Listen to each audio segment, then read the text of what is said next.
All right, in this segment, what we're going to do is look at a very simple random walk model to show how we can get randomness in space-time. So the function that we're going to work with, if you're ever not sure about what the function's called, do a quick search. So typically, a random number generator is called rand or random or something. So in space-time, it's a function called random.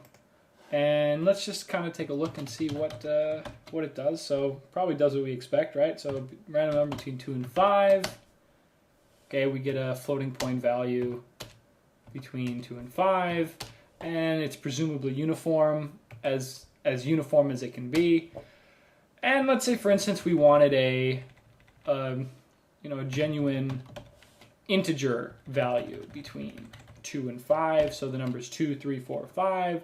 We'll take the floor of this guy and add 1 so that we could, well, if we wanted between 2 and 5, we just go to 6. And we get 5, 2, 4, 3, 4. Okay, so we're getting just numbers between 2 and 5, so 2, 3, 4, 5. So that's a very quick way to do that. Let's see.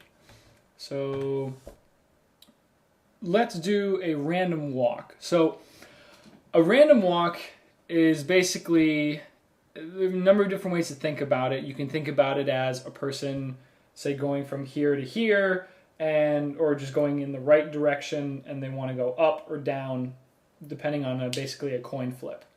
And so, or you can think of it as a sequence of zeros and ones, where 0 and 1 is equally likely. Or you can put a bias in where maybe 1s are a little more likely than zeros. So let's focus on what we'd call an unbiased random walk, where we're going to start at some initial position, let's just say 0, and then at each epoch in time forward, we will either go up 1 or down 1.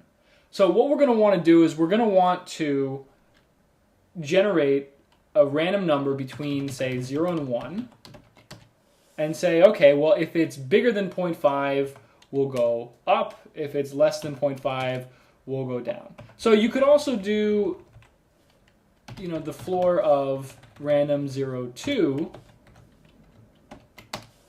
and you'll either get a 1 or a 0, and it'll happen with equal likelihood.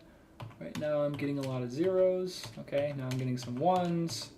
0, 1, 0, 1. Okay, so let's do a little bit of a random walk. So let's create a list. So for my random walk, I'm going to want to store all the positions, because if I'm at position, say, 1, 1, and I want to go up, well, I need to know to go up from this current position. So let me define a list of size, let's say 10.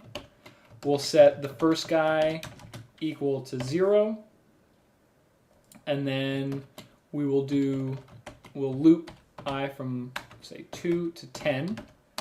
And now what we're going to do is we're going to say, okay, well, let's introduce the if statement. So if the random number between 0 and 2, and I'll take the floor of it so that it becomes a 0 or 1. If this is equal to 1, we're going to want to go up. If it's equal to 0, we want to go down. So you could do equals 1, or there's a nice trick in C programming as well, which SpaceTime uses, which is if it's just non-zero, this will return true. And so if that is true, then we're going to want to take xx of I, and then it's going to equal xx of I minus 1 plus 1.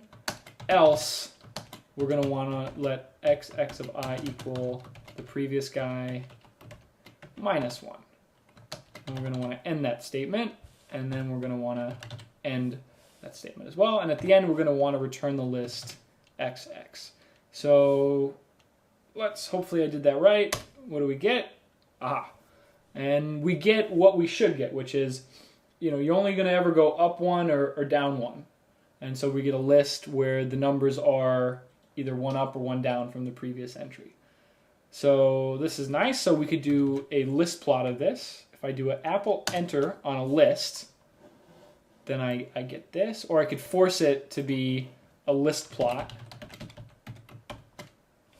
without doing an apple enter. Now if I just hit enter, it gives me a list plot. And so this is my random walk. And I can do connected by lines if I want. Okay.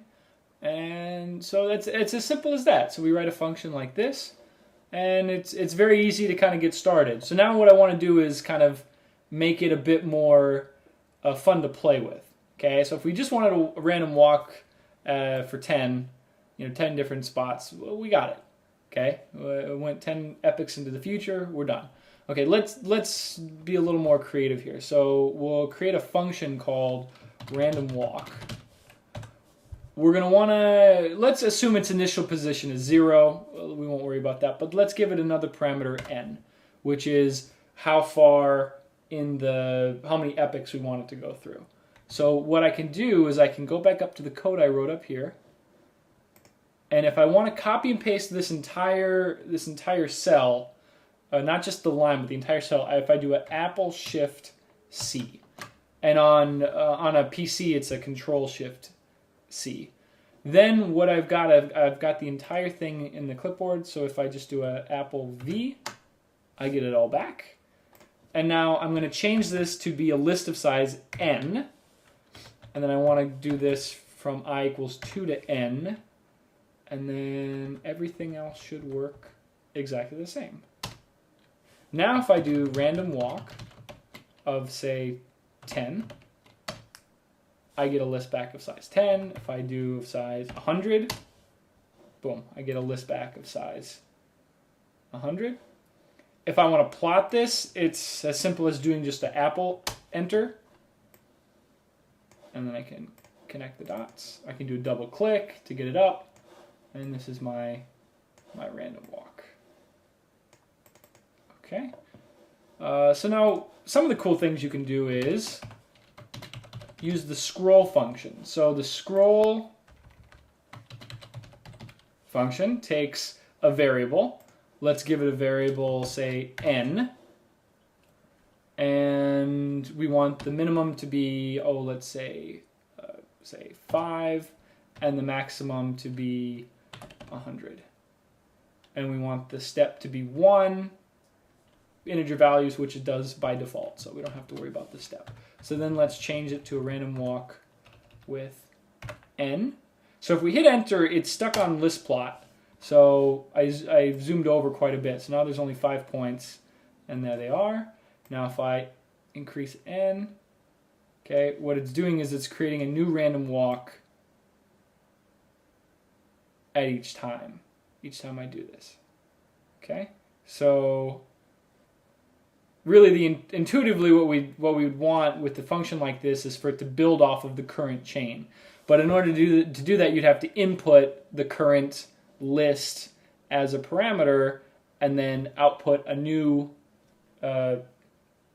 list with an added entry. So that's something that is absolutely doable, but I won't code that up now.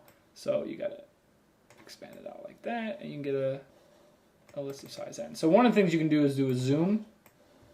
Do a zoom out on here. Do a trace. No, trace doesn't work on list plots. It works on the normal plots. And you can go back to move. Double click again. It comes back, and this is our nice little random walk. So, and that's pretty much how to work with the random numbers and then random walks up or down. So one of the things that we could do then is we could bias the walk. So let's get rid of this equality. Let's go from 0 to 1, and let's define another parameter, call it p. Well, okay, let's create a new function. So I'll leave this as is. Floor of random 0 to 2, like so. If I hit enter, that's it, reevaluates it. So let's create a new, I'm going to right click to get the script thing to come up, and let's call this one biased walk. And this is going to take a parameter p, and then the number of iterations n. And so what I'm going to do is I'm going to copy and paste this thing again. So that's Apple Shift C. And we get this Apple V. And now the difference is that I'm going to generate a number between 0 and 1, a floating point number. And I'm going to say, all right, if this is bigger than some number p that I'm going to specify as a parameter, then you go a step up, otherwise take a step down. So let's see how this might affect our random walk. So let's evaluate this, and then again, let's do let's not copy paste, let's just write it out. Let's do a biased walk. So if we want there to be a lot more ups than downs, let's do 0.2, and then say do 100 of these. Hit enter, and then as you can see, it really is biased upward. And occasionally it'll come down. Here it came down twice in a row. But the general trend is going up. And if we do an Apple enter on this, we get a plot. If we do, say, change our X max to 109 and a Y max to, I think, around 56 should do it. Yeah, we get a picture of our biased random walk. So that's just a slight introduction to random numbers. And there are a lot of things you can do with random numbers, like Monte Carlo integration. So the function that you're interested in if you're dealing with random stuff is random, and that's an example of how to use it.